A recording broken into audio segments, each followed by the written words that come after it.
cleaning supplies, dirty reel, helper. Let's get to it.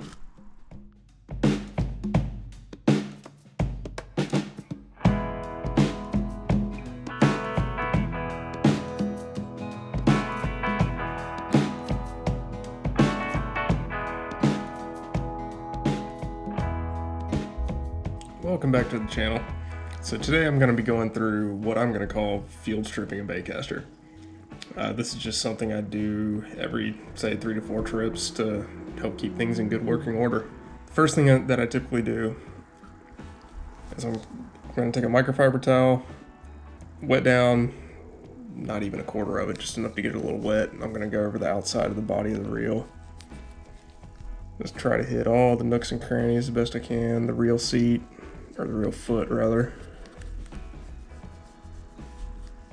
Just get any grime off there.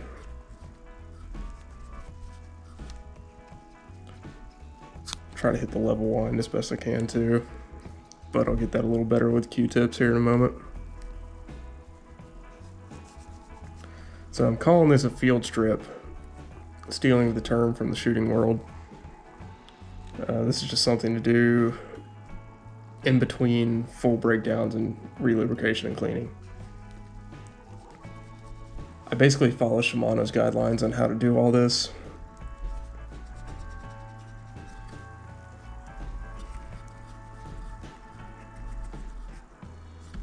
That's probably good enough. Alright, from there, I'm just going to take a little isopropyl. See if I can get this in frame here. Just a dab. Get off the excess.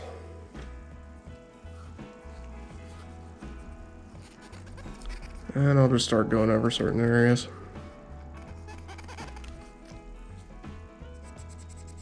Get the housing of the worm gear. Just anywhere I see dirt and grime built up.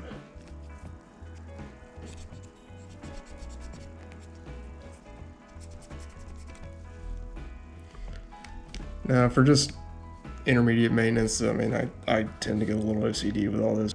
All right, from there, I'm gonna crack open the side plate. Now this being a Corrado K, the latch release is gonna be on the bottom here. Flip that down, it'll pop open. Now on the Shimano reels, your palm side plate is captive, so it's just gonna swing back out of the way.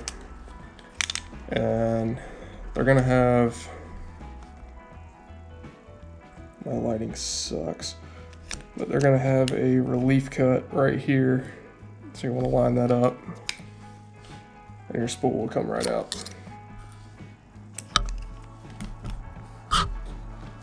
Now I'm gonna take that microfiber towel, hit the spool shaft,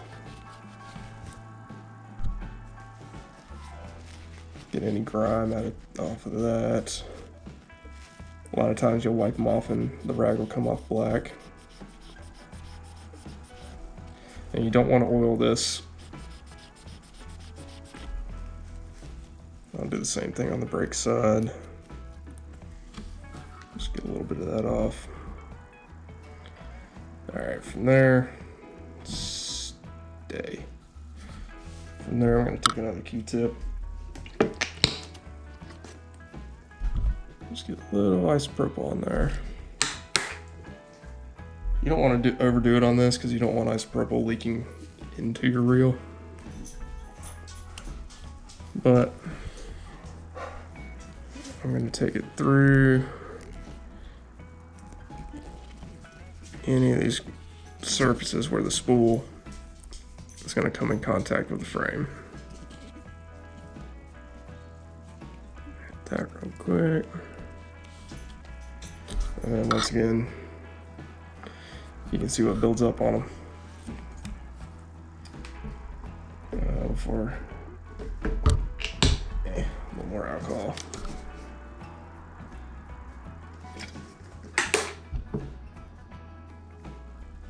So on reels with the centrifugal braking system, they're going to have some sort of race on the palm side.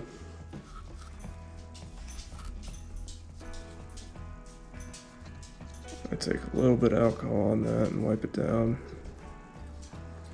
We'll let that dry, and I'm going to come back with a drop of oil on the Q-tip and run that along the race. That's going to keep the braking system functioning as it should and keep the noise to a minimum. Same thing, scoot that over.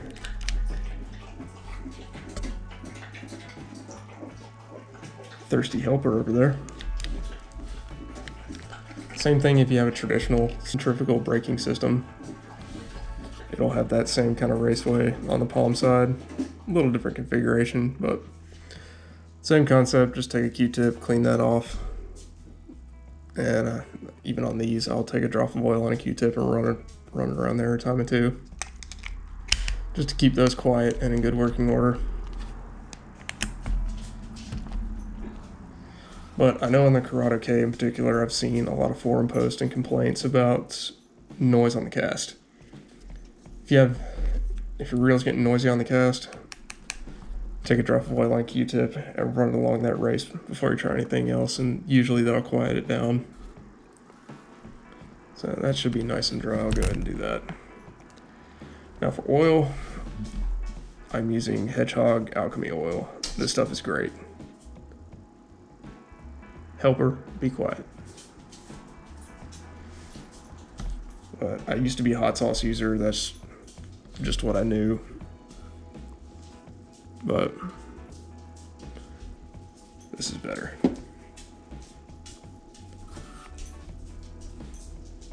This is a very lightweight oil. Great for spool bearings.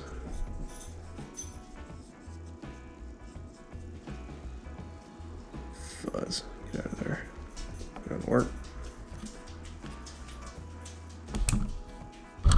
Take a Q-tip, strip it off, strip the cotton off rather.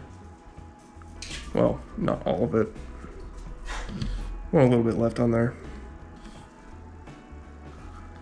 But you can run this in dry, or you can add just a little bit of isopropyl to it. You don't want to add too much though, because you don't want that getting worked around your gear set. But I would take that. If I can hold on to the reel. If you can see in there, work it into your pinion gear. Just give that a good clean.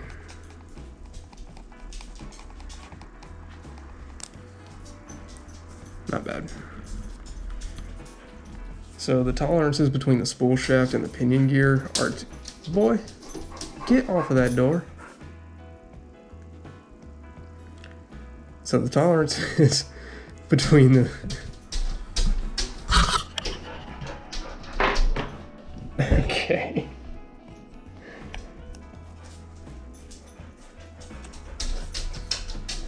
So the tolerances between the spool shaft and the pinion gear, Gus, get down,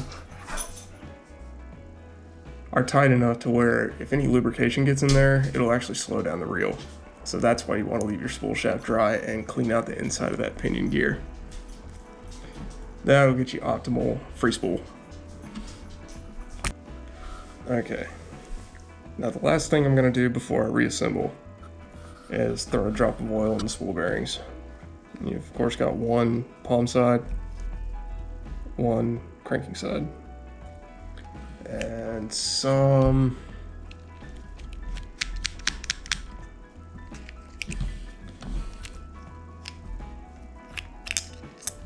will have one on the spool shaft itself, like this Abu Garcia. This is a Revo winch.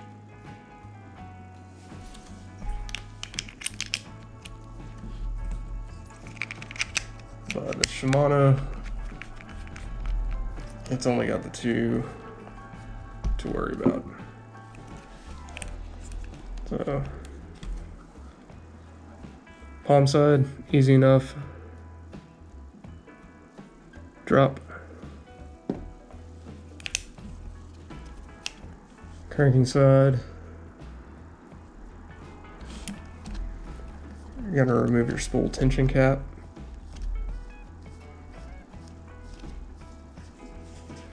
It's a really fine thread.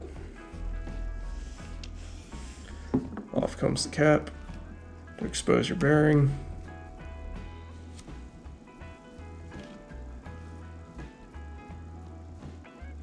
And get in there, drop. Got a bit of excess. Cool. And that's that. So, put your spool tension cap back on. I don't know what it is about these K-series and the Scorpion. I tend to have a hard time getting these started. Crap. Okay, spool tension cap. Thread that back down.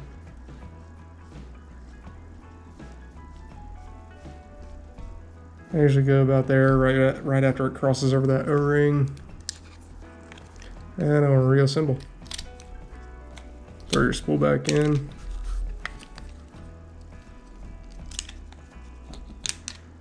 Make sure it's fully seated. There it goes. Lock it back down.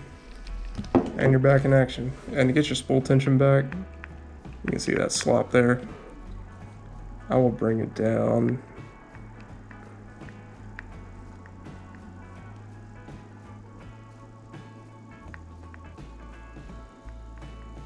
Right about there.